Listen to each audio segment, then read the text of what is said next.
Hello दोस्तों, स्वागत है आपका मेरे YouTube channel let's learn with Poonam में, जिसमें हम जीएस के अलग अलग टॉपिक्स को कवर कर रहे हैं। परीक्षा की दृष्टि से ये सारे टॉपिक आपके लिए बहुत इंपॉर्टेंट है। तो चलिए शुरू करते हैं आज का टॉपिक। आज हम ऐसी शख्सियत के बारे में बात करेंगे जिन्हें भारत रत्न प्राप्त हुआ है। इन्हें संविधान निर्माता की संज्ञा भी दी जाती है। आज हम बात कर रहे हैं डॉक्टर भीमराव अंबेडकर जी के बारे में।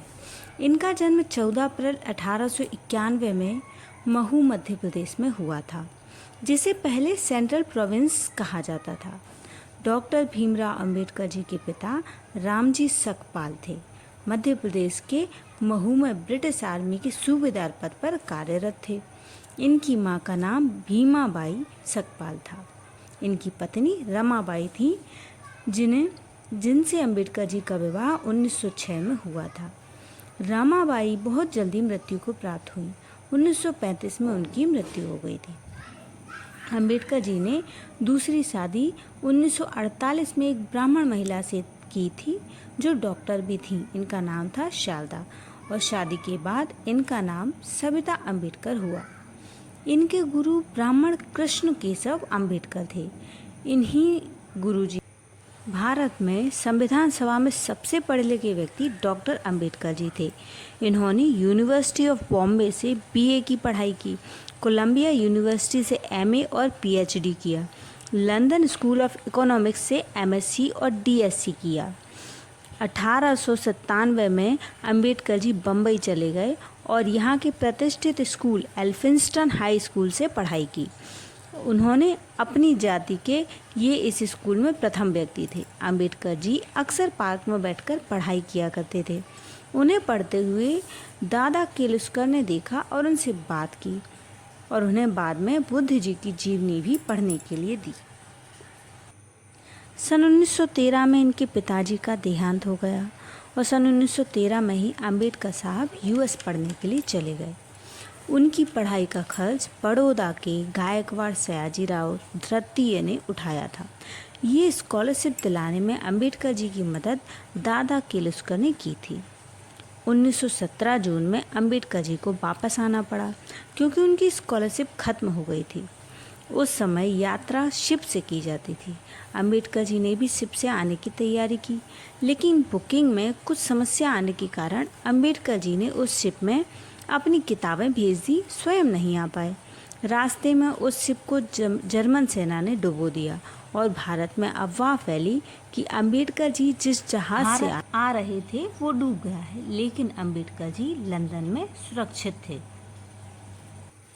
अंबेडकर जी ने 1918 में भारत वापस आने के बाद गायकवाड़ राजघराने में सेना में सचिव का पद संभाला।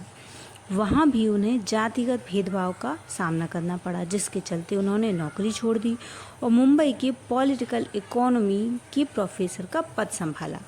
1920 में कोल्हापुर रियासत के हेड थे साहू जी, जिनके कहने पर अंबेडकर जी ने मूक नायक नामक साप्ताहिक पत्र निकाला और दलितों के उत्थान के लिए संगठित प्रयास करना प्रारंभ किया और एक संगठन बनाया जिसका नाम था बहिष्कृत हितकारिणी सभा। 1946 में उन्होंने एक पुस्तक लिखी जिसका नाम था हु वर द शूद्र। अब संविधान में डॉक्टर अंबेडकर साहब का योगदान के बारे में बात करते हैं। तो के.वी. राव जी कहते हैं कि संविधान के जनक और जननी दोनों ही डॉक्टर भीमराव अंबेडकर ही थे। संविधान सभा के लिए चुनावों की तैयारियां चल रही थी। बी.आर. अंबेडकर जी ने भी बम्बई की सीट से चुनाव लड़ा, लेकिन हार गए। फिर उन्होंने बंगाल की सीट से चुनाव लड़कर जीत प्राप्त की, जिसमें उनकी मदद मुस्लिम लीग ने की थी। लेकिन बंगाल की वह सीट जिस पर अंबेडकर जी को जीत मिली थी, वह तो भारत से कटकर पूर्वी पाकिस्तान बन गया था।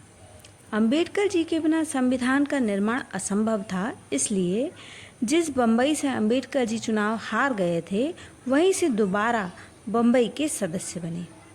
यह सब करने के लिए बी.एन. राव जी ने डॉक्टर राजेंद्र प्रसाद, जो कि संविधान सभा के मुखिया थे, उन पर दबाव डाला और प्रसाद जी ने बम्बई के पीएम बी.जी. खरे से सिफारिश लगाई, जिसके चलते बम्बई के सदस्य मुकुंद राव जयकर यानी MR जयकर जी ने इस्तीफा दिया, तब जाकर अंबेडकर जी बम्बई से दोबारा सदस्य बने और अंबेडकर जी प्रारूप समिति के अध्यक्ष बन गए थे।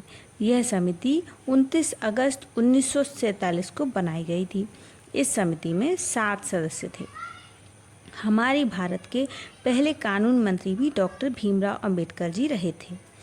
डॉक्टर भीमराव अंबेडकर जी की मृत्यु 6 दिसंबर 1956 को दिल्ली में हुई थी और इनकी मृत्यु का कारण डायबिटीज़ बताया जाता है। उन्हें भारत रत्न 1990 में उनके मरणोपरांत प्राप्त हुआ था। तो दोस्तों, डॉक्टर भीमराव अंबेडकर जैसी महान शख्सियतों को एक वीडियो में सीमित कर पाना असंभव है। हमने तो केवल उनके जीवन के कुछ महत्वपूर्ण प्रसंगों पर प्रकाश डालने का प्रयास किया है। तो हमारा ये प्रयास आपको कैसा लगा ज़रूर बताइए और हमारे चैनल को लाइक, शेयर और सब्सक्राइब ज़रूर करिए। धन्यवाद दोस्तों।